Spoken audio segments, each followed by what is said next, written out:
Баршаңызға сәлем, каналыма қош келдіңіздер. Бүгін сіздерге қарыннан жасалатын ыстық салат түрін көрсетемін. Бұл салат менің жолдасымның сүйікті тағамы. Достар, сіздер де жасап көріңіздер. Видеоны соңына дейін көріп, менімен бірге болыңыздар. Бізге ең алдымен қарын қажет. Сиырдың қарны болсын, қойдың қарны болсын бола береді. Менде 2 қойдың қарны.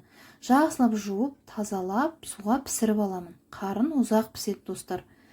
Бізге енді қажетті көкөністер ол болгар бұрышы, пияз, сәбіз, сарымсақ және қарынды осылай турап аламыз. Егер сіздерде салатта қарынның иісі шығып тұрады десеңіздер, пісіру барысында суға жарты лимонның шырынын қосып, 5-6 лавр жапырағын қосып қайнатыңыздар. Сол кезде иісі онша қатты шықпайды. Енді қуыруға дайындаймыз. Көкөністерімізді турап аламыз. Ірілеу етіп турадым.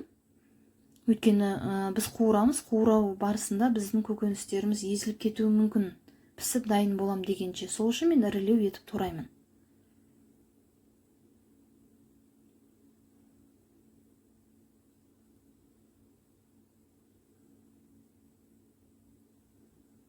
Енді қазанымызға 130-140 мл сұйық май құйып, жақсылап қыздырамыз. Пиязымызды қызарғанша қуырып аламыз. Қызарған пиязымызға қарынды да қосып қуырамыз. Егер қарынды ұзақ қуыратын болсаңыздар, қарында қызарады.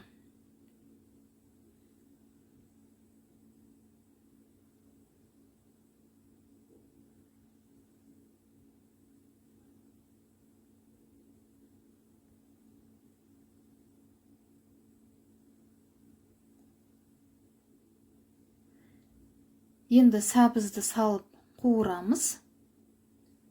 Бір 5 минуттай қуырасыздар.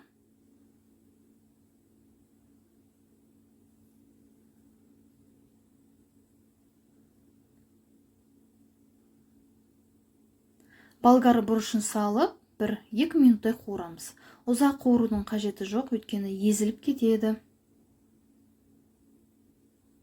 Сарымсағымызды саламыз. Қара бұрыш себеміз.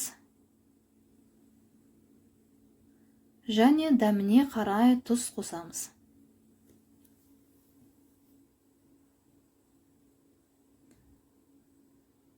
Жақсылап араластырамыз. Енді бетін жауып, бәсең отта жарты сағаттай бұқтырасыздар. Міне салатымыз дайын болды. Достар, міндетті түрде осы видеодағыдай жасап көріңіздер, өте дәмді болып шығады. Менің каналыма тіркелмеген болсаңыздар, тіркеліп, лайк басып пікірлеріңізді қалдырып кетіңіздер. Алда талай жақсы рецепттермен сіздермен бөлісіп отырамын. Көріскенше, достар.